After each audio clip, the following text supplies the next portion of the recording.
Goedenavond, dit is Zeeland Nu van zondag 19 januari met een overzicht van het Zeeuwse nieuws.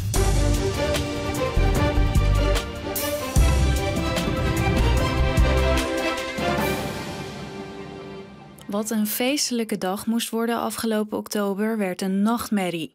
Voor de 50ste verjaardag van Claudia Verburg uit Kwadendamme wilden haar vriendinnen en zussen haar verrassen. We gingen op pad met een tuk-tuk en een aantal e-shoppers.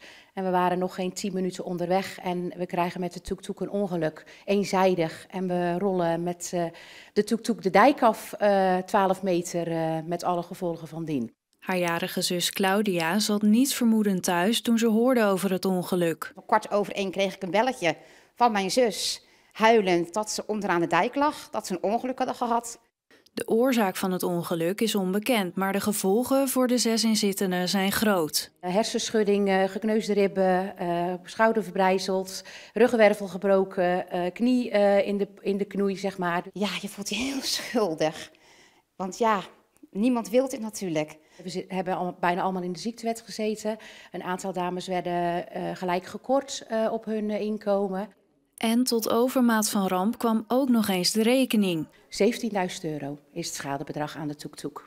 De verzekering dekt die kosten niet. Daar denk je niet aan. Je huurt een tuk-tuk, je hebt een leuke dag, je kijkt niet naar de voorwaarden.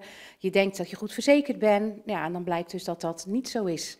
Ze moeten het bedrag dus zelf ophoesten. Het is geld dat ze niet zomaar hebben en dus hebben ze een crowdfunding opgezet. Ze zeggen altijd, gezondheid is natuurlijk veel belangrijker dan geld. Maar ja, een beetje geld is nou op dit moment ook al heel makkelijk. Dus we hopen dat de crowdfunding heel veel opbrengt, zodat de kosten voor iedereen zo laag mogelijk worden. De teller staat inmiddels op bijna €4500. Ze smaakte zoet, zout, zuur, ze smaakte naar de zomer. 'S Heerenhoek heeft weer een café, de Bierdulve aan de Herenstraat. De trend is dat er steeds meer cafés sluiten, maar Dries Dijkmans durft het aan in zijn eigen dorp. De eerste ervaringen zijn positief. Ik ben hier zeker blij mee. Het is een mooie start, zeker voor vandaag. En, ja, leuk dat die mannen van de voetbal, de carnaval, dat die allemaal aanwezig zijn. Ik verwacht dat dit vanavond nog wel even een poosje zo doorgaat. Ja. Hoe belangrijk is een café voor 's Heerenhoek? Ik denk dat het heel belangrijk is dat er een café is. Voor jong en oud. Je ziet dat er een gemêleerd gezelschap bij elkaar komt. Iedereen die kan hier zijn verhaal kwijt. En ja, je ziet dat er toch steeds meer gebrek aan is, lijkt wel. Er zijn veel, vooral wat oudere mensen of mannen die dan alleen staan. En die hebben het echt wel gemist. Dus ik denk dat het voorziet in een behoefte. Echt zo gezellig. Al een tijdje niks hier op het dorp. Maar het begint eindelijk weer een beetje op te bloeien. Het is zo gezellig, iedereen komt hier weer naartoe. Echt heerlijk. De overname van het café is nog niet definitief. Dries houdt een slag om de arm. Als iedereen 1 keer komt kijken, ja, dan houdt het voor mij ook op.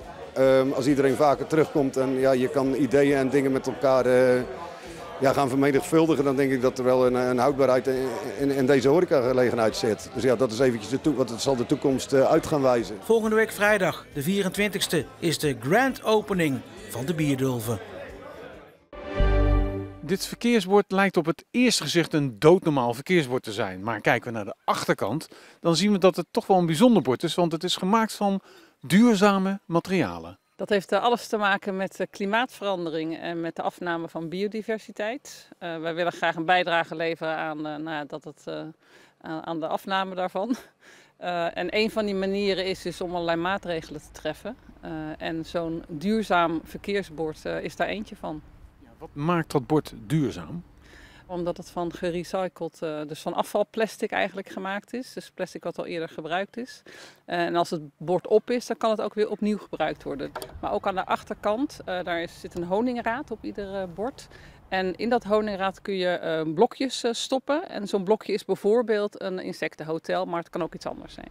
Op hoeveel plekken kunnen we die borden nu inmiddels in Goes vinden? Op dit moment hebben we ongeveer 25 van dit soort borden geplaatst. We plaatsen ze eigenlijk alleen als er eentje vervangen moet worden of als er een nieuwe bij komt. Dus het gaat natuurlijk niet in razendsnel tempo, maar we blijven hier wel mee doorgaan vanaf nu. Net als gisteren was het vandaag een bewolkte en grijze dag. De ochtend begon op veel plaatsen met mist en nevel. In de middag bleef het op de meeste plaatsen bewolkt en droog en stegen de temperaturen niet veel verder dan zo'n maximaal 1 à 2 graden. Er stond een zwakke wind vanuit het zuidoosten. Vanavond en vannacht blijft het overwegend bewolkt en lokaal is er kans op mist. De temperaturen dalen naar zo'n 1 tot min 1 graad. De wind blijft zwak en komt vanuit het zuiden. Morgen wordt het opnieuw overwegend bewolkt. Het blijft op de meeste plaatsen droog, maar in de ochtend is er lokaal kans op een enkele bui. De maximumtemperaturen liggen rond de 2 à 3 graden. De wind die blijft zwak en waait vanuit het zuidwesten. Dan alvast een kort vooruitzicht van het weer voor volgende week. Dinsdag blijft de bewolking aanwezig, maar er komt wat meer ruimte voor de zon. In de loop van de week stijgen de maximumtemperaturen naar zo'n 6 graden. Woensdag en donderdag is er kans op een enkele bui. Een fijne avond. En tot zover deze Zeeland Nu voor vandaag. Nog een hele fijne avond en graag tot morgen.